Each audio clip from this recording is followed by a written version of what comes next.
कर रहे हैं प्रेस को, आइए आपको सीधे लिए चलते हैं। Student interest, the ministry has decided to cancel the examination. Next day of examination जल्दी ही कन्वे कर दी जाएगी और इसके साथ ही मैटर को सीबीआई को भी रिफ़र कर दिया गया है ताकि जो भी पॉसिबल अगर कोई ऐसा इन्वॉल्वमेंट है तो सभी लोगों को उनको खिलाफ कार्रवाई की जा सके। मैं एक बात को दोबारा रिट्रेट करना चाहता हूँ कि ministry is committed to ensure student interest at all level and ministry does not and will not hesitate to take any action against anyone if found involved in any matter which indicate the compromise of examination. Students का हित हमारे लिए सर्वोपरि है और हम सभी committed हैं और सभी एजेंसी के साथ हम काम कर रहे हैं और इसीलिए प्रोएक्टिव स्टेप लिया गया है ताकि कोई भी ये क्लेम न कर पाए कि स्टूडेंट्स के हित की किसी भी तरह की कोई कम्प्रोमाइज़ की जा रही है। धन्यवाद। Now yes, the question and answer session, please. Just a second. So now we'll have the question and answer session. Please just introduce yourself before asking. One at a time. One by one. Neeraj Pandey, ABP news. मेरा सवाल आपसे ये है, NTA को किस प्रकार के input मिले थे और क्या एनटीए के कुछ ऑफिसर्स या उनके कर्मचारियों का भी इस मामले में इन्वॉल्वमेंट है या कुछ कोचिंग संस्थानों का भी कुछ इन्वॉल्वमेंट नजर आ रहा है आपको? इनपुट यूनिवर्सिटी ग्रांट कमीशन को मिले थे I4C के द्वारा, जो कि मिनिस्ट्री ऑफ होम अफेयर के अंदर काम करता है। वो इनपुट टेक्निकल नेचर के थे और प्राइमा फेसी ये अपीयर हुआ था कि exam it might have compromise. अभी तक किसी डायरेक्ट लेवल की बात नहीं हुई थी एंड ये प्रोगेटिव इन्वेस्टिगेटिंग एजेंसी का है कि they inquire the matter and check and possible collision at any level. We are again saying collision at any level if found.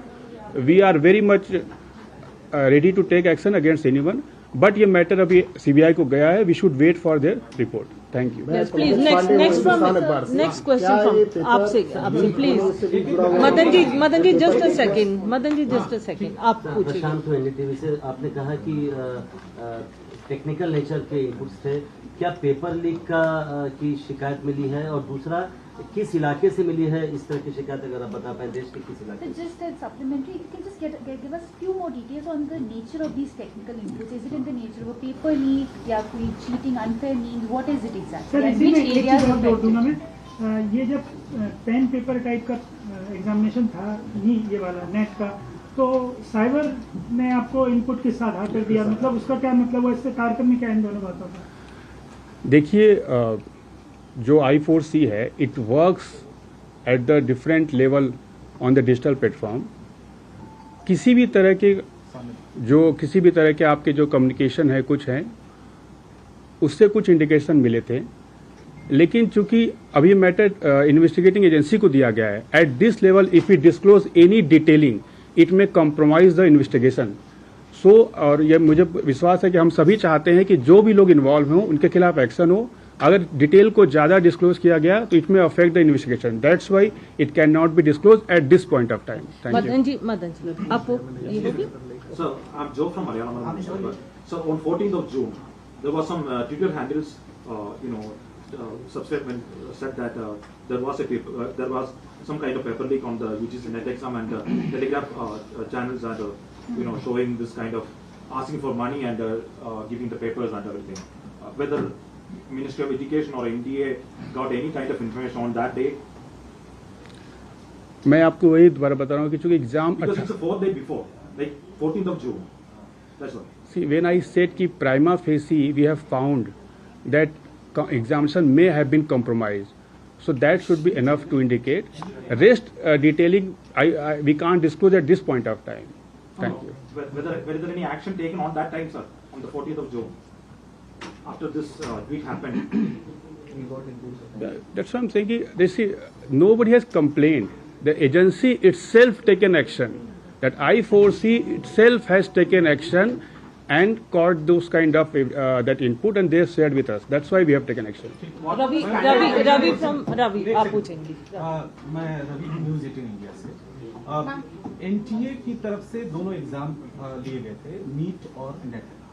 तो एनटीए के लेवल पे कहीं पे आपको लग रहा है कि खामी रही, क्योंकि सवाल एनटीए को लेकर खड़े हो रहे हैं। देखिए, हम किसी भी तरह के कंक्लूजन पर जाने से पहले एक प्रॉपर एविडेंस को चेक करते हैं। आप सभी जानते हैं कि there are huge mechanism involve. NTA का अपना एक मैकेनिज्म है, उसके बाद सेंटर्स इन्वॉल्व हैं, उसके बाद कई परीक्षा सेंटर उसमें उनके लोग इन्वॉल्व होते हैं। किसी भी कंक्लूजन पर जाने से पहले इन्वेस्टिगेटिंग एजेंसी की रिपोर्ट का वेट करना चाहिए। We are taking prompt action ताकि किसी बच्चे का भविष्य कंप्रोमाइज न हो पाए। That is our intention at this point of time. Fixing the responsibility, drawing the conclusion, it depends upon the investigating agency. Right, now we go to the right side. Arvind ji, आप मेरा sir सवाल है कि NTA जो है परीक्षा UGC net की कराई है, इसमें क्या किसी प्राइवेट एजेंसी की आपने मदद ली थी कि या एनटीए खुद अपने इंफ्रास्ट्रक्चर से करवा रही है? सी मैकेनिज्म में काफ़ी लोग इन्वॉल्व रहते हैं। ये एग्जामिनेशन या कोई भी एग्जामिनेशन एजेंसी होता है, मैकेनिज्म में काफ़ी लोग इन्वॉल्व रहते हैं। नहीं, मेरा सवाल है कोई प्राइवेट इसमें प्लेयर इसमें इन्वॉल्व था कि एनटीए खुद अपने लेवल सब पूरा अरेंज करवा रही है? एनटीए ही अरेंज करवाता है। There are certain stakeholder who support that whole endeavour. नहीं, इसमें आ रहा है कोई प्राइवेट एजेंसी इसमें इन्वॉल्व है, ऐसा आपको? That's why I am saying कि आप कंक्लूजन की बात कर रहे हैं। That we don't want to make any statement on that. ये जो एग्जाम है हर साल 2018 से कंप्यूटर बेस्ड टेस्ट है। इस साल pen and paper OMR sheet, you can tell us why that happened and could that in any way be related? Did that make it any easier for the exam to be copied? Why question on the इसी में same चीज में एक चीज और जोड़ना है कि इस बार जो सेंटर्स पड़े थे उन पर मिक्सिंग ऑफ सब्जेक्ट्स के एग्जाम नहीं हुए। जैसे कोई एक सेंटर अभी हमने बात की थी मध्य प्रदेश में भोपाल का मिला, तो एक सेंटर था उस पर केवल जर्नलिज्म का पेपर था, जबकि पहले का तरीका ये है कि अलग अलग सब्जेक्ट के बच्चे उस सेंटर पर रहते हैं। तो एक ही सब्जेक्ट का होने से तो कंप्रोमाइज होने की गुंजाइश ज्यादा है। सर, एक ही चीज इसमें और ऐड कि पिछले महीने ही बच्चों को पता चला कि उनको इस बार ऑफलाइन एग्जाम देना है। पहले जब वो फॉर्म भर रहे थे इस परीक्षा का तो उन्हें ये नहीं पता था कि इस बार उनकी परीक्षा ऑफलाइन होने वाली है। देखिए, 83 सब्जेक्ट्स के एग्जाम लिए गए थे उसमें काफ़ी कॉम्प्लेक्स प्रोसेस भी होता है, और जो भी स्टेप लिए गए थे एनटीए के द्वारा पहले के एक्सपीरियंस के द्वारा, ताकि उसको और इम्प्रूव किया जा सके। बट अगर कोई इशू है, that's why I am saying कि it is at very prima facie level. Government has taken proactive step. Nothing should be concluded at this level. But क्या स्टेप है, क्या उसमें फैक्ट इन्वॉल्व है, that is a matter of investigation. नहीं sir, ये जो format बदला गया हाँ, उसका क्या so what is the reason for that? You said it's based on experience. What is that experience based on? मतलब कंप्यूटर बेस्ड का क्या एक्सपीरियंस खराब था कि पेन एंड पेपर करना पड़ा? खराब नहीं था। See, experience was not bad. The matter is how can we can further improve. See, every learning gives a indication कि you can improve certain aspect. जब आप पेन एंड पेपर ले आते हैं, कई बार स्टूडेंट की इशू भी आते हैं कि इसको इस फॉर्मेट में लेना चाहिए। So based on the different representation, based on the different input, based on the experience, every institution take decision and that's why every institution involve. आप देखिए, NTA is also new agency, 2019 से काम कर रही है। In 4 year experience they are conducted more than 1 crore student exam, जो दुनिया की सेकेंड हाईएस्ट नंबर है। फर्स्ट गांव का है which we are about to cross. इतने बड़े एग्जामिनेशन को कराने में we take input from different stakeholders, especially students. So every examination we improve based on the input received from different stakeholders. So that we have to consider. कई बार आप input लेते हैं, then you change the pattern, and then the system. अगर आपको दूसरा, those things should not be linked. No, I'm not saying आप link करिए। मैं मतलब explain कर रहा हूँ कि जब हम कोई कहीं जा भी रहे हैं तो दैट्स वाई समटाइम हम किसी भी तरीके से अपना मैकेनिज्म को चेंज करते हैं। Every agency evolve over the period of time and based on that experience they conduct the examination. But if any accident happen, that should not be completely attributed to that change. That's what I am saying. But what are the pure reason, point wise point, NTA can explain it later on, but that's what is, my reply on this aspect. Thank you. Right side again. आप पूछिए फटा। Sir, Bhopal के कुछ students ने ये claim किया था, मैं इला हूँ इंडिया टीवी से, और हमारे पास इसका स्क्रीनशॉट भी है जिसमें 17 जून को ये देखिए कुछ स्टूडेंट्स ने ये कहा था कि पेपर जो है वो लीक किया गया है, और उसके प्राइस भी बताए कि 5,000 रुपये में ये पेपर लीक किया जा रहा है। तो क्या आपको इस बारे में जानकारी मिली है और क्या इस विषय पे जांच किया जा रहा है?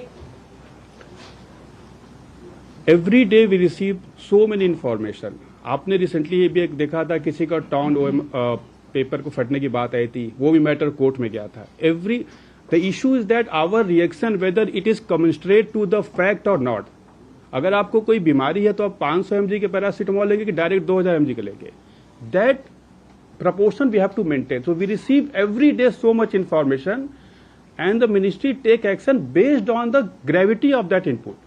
Every input or every information cannot be attributed for the fully reaction. और जब किसी भी इनपुट में हमें ग्रेविटी दिखाई दी, हमने तुरंत एक्शन लिया, किसी ने आकर कंप्लेन नहीं किया यूजीसी की नेट के एग्जामिनेशन में. तो ये बात हमको समझना चाहिए कि reaction can not be done at every point of time for every input or for every allegation. We are ensuring that reaction is 100% commensurate to the input, gravity of the input, and as well as the credential. Source credential is also very important factor when we take decision. So that is the. Kundan, just a second, please. Kundan. Ma'am एक बात बताएं कि एक बात बताएं कि जैसे कि नेट में आपको पता चला और साइबर सेल से इनपुट भी आया, क्या नीट को लेके भी कोई एमएचए के साइबर सेल ने आप लोगों को कुछ इनपुट दिया है क्या? देखिए, नीट का देयर सेवरल इश्यूज, उसको मिक्स नहीं करना चाहिए. एक ग्रेस मार्क का इशू था, दूसरा आपका एलिज्ड है कि बिहार में कुछ हुआ, that allegation is also under investigation. तीसरा था जो गुजरात में about allegation malpractice. These are 3 different kind of issue. Grace mark का issue has been completely address. Now the another issue is regarding alleged leak in the Bihar, that Bihar Economic Offence Wing is already doing the investigation, and there are many investigating agencies in the country. Many police agencies are there, many CIDs are there, premier national investigating agency hai. So when Bihar is doing investigation, we are relying on their input, and we have sought detailed input. काफी उन्होंने information मांगी है, NT ने share किया है. Ministry has also sought detailed information from them. Once we receive the detailed input from Bihar police, we will take action. And that action will be completely commensurate to the input which they provide, because we should leave all this matter to agency who is having competency to investigate the matter. Excuse me, one last question. UGC is conducted twice a year. We have seen it is conducted in June and then in December. Now this time the reschedule of this examination, will it happen after the report is submitted by the agency, or before the report is submitted? When can we expect the re-examination? See, we are completely aware that these examinations are aligned with the semester and the students who are about to appear into PhD or any eligibility test. And we will take cognizance of all the factors to ensure student interest at all level. किसी भी student का interest compromise न हो पाए. If there will be any changes, that will also reflect into the consequential impact or consequential event which happen in the calendar year. So that we will ensure. आप उसको बिल्कुल समझ लीजिए कि मिनिस्ट्री इज कमिटेड दैट अगर किसी examination के cancel की वजह से कोई कम्युनिस्टेट कॉन्सिक्यूटिव एक्शन होता है, तो वी विल इंश्योर कि स्टूडेंट का आगे भी हित उससे कॉम्प्रोमाइज न हो पाए. And examination date will be announce very soon. Thank you so much. सरकार का क्या मैसेज है?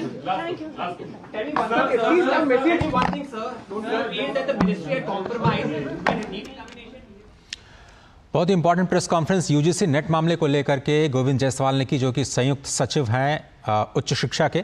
स्पष्ट तौर पर उन्होंने बताया कि गवर्नमेंट ने सुओ मोटो एक्शन लिया है. Indian cyber crime coordination centre I4C जिसे कहते हैं, MHA के तहत एक संस्था है जिसने खुद ही गड़बड़ी पाए जाने पर इस मामले में संज्ञान लिया और NTA ने इस पूरे यूजीसी नेट की परीक्षा को रद्द किया है. स्पष्ट तौर पर 2-3 चीज़ें उन्होंने कही कि किसी भी तरह से प्रक्रिया में, जांच की प्रक्रिया को प्रभावित नहीं किया जाए. इसके लिए वो फिलहाल जो डिटेल्स हैं वो डाइवल्ज नहीं कर सकते मीडिया में, इससे जांच प्रभावित हो सकती है. दूसरी बात कि छात्रों के हितों का पूरा ख्याल रखा जाएगा. जल्दी ही नई तारीख इसकी घोषणा की जाएगी और छात्रों के भविष्य को ध्यान में रख करके जितने भी इनपुट्स आ रहे हैं उसको लेकर के उनके हित में फैसला लिया जाएगा. किसी भी तरह का जो कॉम्प्रोमाइज़ हुआ है उसको लेकर के जो CBI को जांच सौंपी गई है उस पर पूरा भरोसा जताते हुए शिक्षा मंत्रालय ने कहा है कि हमें इन्वेस्टिगेशन का इंतजार करना चाहिए और उसके बाद जो फाइंडिंग्स आएंगी उसके बाद किसी भी दोषी को इस मामले में बख्शा नहीं जाएगा. लेकिन छात्रों के हितों का ख्याल रखते हुए नीट पर भी उनको सवाल किया गया. उन्होंने कहा कि मिक्स करने की, बहुत सारे मुद्दों को आपस में मिलाने की ज़रूरत नहीं है. जो ग्रेस मार्क का मुद्दा था उसे सुलझा लिया गया है. बिहार और गुजरात में जो गड़बड़ियाँ हुई किसी खास सेंटर पे, उस पर कई सारी इन्वेस्टिगेशन एजेंसीज इस वक्त जांच कर रही हैं और मामला विचाराधीन है.